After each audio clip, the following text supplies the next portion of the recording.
Assalamualaikum warahmatullahi wabarakatuh. Perkenalkan, nama saya Ahmad Usman dari kelas 12 MIPA 4 nomor versi 02. Di sini saya akan membuat video ujian praktek yang membahas tentang dampak media sosial di kehidupan remaja.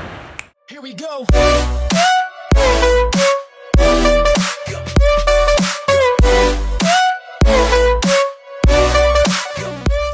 Di era modern seperti saat ini, media sosial seakan sudah menjadi kewajiban bagi masyarakat Indonesia, khususnya para kalangan remaja. Remaja masa kini sangat identik dengan penggunaan media sosial yang hampir 24 jam. Media sosial yang paling sering digunakan oleh kalangan remaja yaitu Instagram, WhatsApp, Facebook, Twitter, Pad, YouTube, Line, dan lain sebagainya. Media sosial tersebut mempunyai keunggulan dan ketertarikan sendiri bagi para penggunanya. Media sosial sendiri juga menawarkan beberapa kemudahan yang membuat remaja betah menggunakannya dalam waktu yang cukup lama.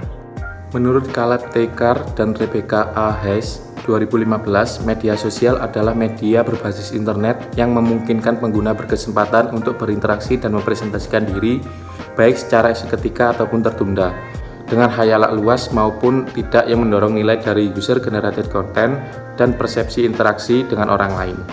Media sosial sendiri memiliki peminat yang banyak, tidak terkecuali para remaja. Bahkan usia di bawah umur sudah memiliki akun media sosial pribadi.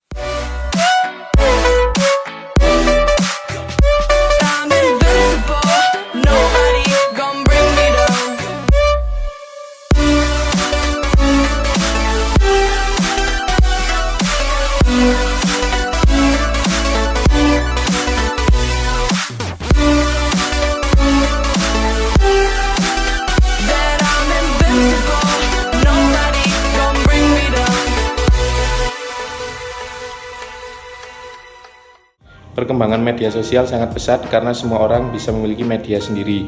Jika untuk media tradisional seperti koran, televisi, atau radio dibutuhkan modal yang besar dan tenaga kerja yang banyak, maka berbeda sekali dengan media sosial. Pengguna media sosial secara mudah bisa mengakses menggunakan jaringan internet dengan biaya yang kecil dan dilakukan dengan sendiri dengan mudah. Pengguna media sosial di kalangan remaja memberikan pengaruh langsung baik positif maupun negatif. Remaja yang sering menggunakan media sosial bisa mengganggu proses belajar mereka. Seperti contohnya ketika mereka sedang belajar, masuk pemberitahuan chat dari temannya dapat mengganggu proses belajar mereka. Kebiasaan para remaja yang berkicau di media sosial terkadang hanya untuk mengeluhkan betapa sulitnya pekerjaan atau tugas yang sedang mereka kerjakan. Oleh karena itu, remaja sebagai pengguna aktif terbanyak dan hampir setiap hari menggunakan media sosial. Secara langsung, pesan atau informasi yang ada di media sosial sangat cepat tersebar pada kalangan remaja. Belum sempurnanya kematangan pemikiran remaja membawa pengaruh negatif terhadap informasi yang tidak baik melalui media sosial. Seperti yang kita ketahui, media sosial merupakan wadah bagi remaja untuk menuangkan kebebasan berekspresi, baik itu bentuk gambar ataupun pesan-pesan yang terkadang tidak semantasnya. Berikut ini adalah dampak positif dan negatif dalam menggunakan media sosial. Dampak positif yang pertama yaitu menjaga silaturahmi dengan keluarga ataupun saudara yang jauh dan sudah lama tidak bertemu, atau singkatnya media sosial sebagai alat komunikasi. Melalui media sosial, hal itu bisa dilakukan dengan mudah dan tidak membutuhkan waktu yang lama untuk mengaksesnya. Selanjutnya, media sosial dapat dijadikan sebagai sumber belajar dan mengajar yang memberikan dampak yang sangat besar sekali. Kita dapat browsing dan belajar ilmu pengetahuan yang baru di sana. Karena internet banyak topik dan sumber ilmu terbaru. Yang ketiga, media sosial juga dapat digunakan sebagai media penyebaran informasi. Hanya dalam tempo beberapa menit setelah kejadian, kita telah bisa mengetahui informasi tersebut. Kemudian, manfaat dari pengguna media sosial yang terakhir yaitu kita dapat memperluas relasi pertemanan kita. Dengan menggunakan media sosial, kita bisa berkomunikasi dengan siapa saja, bahkan yang belum kenal sekalipun. Kemudian dampak negatif.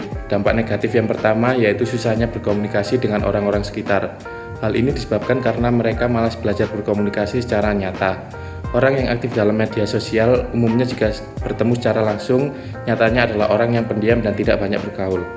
Dampak negatif yang selanjutnya adalah media sosial membuat seseorang hanya mementingkan diri sendiri atau individualis. Mereka menjadi tidak sadar dengan lingkungan mereka dan cenderung mengabaikannya, karena mereka banyak menghabiskan waktu di internet. Kemudian adanya konten pornografi yang tersebar luas. Dengan kemampuan penyampaian informasi yang dimiliki internet, pornografi pun merajalela.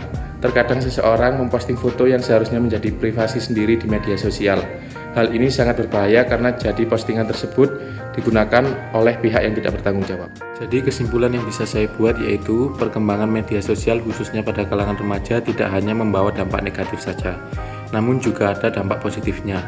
Saran saya dalam penggunaan media sosial hendaknya menggunakan dengan bijak agar kita tidak terjerumus pada hal-hal yang tidak benar. Sekian, terima kasih.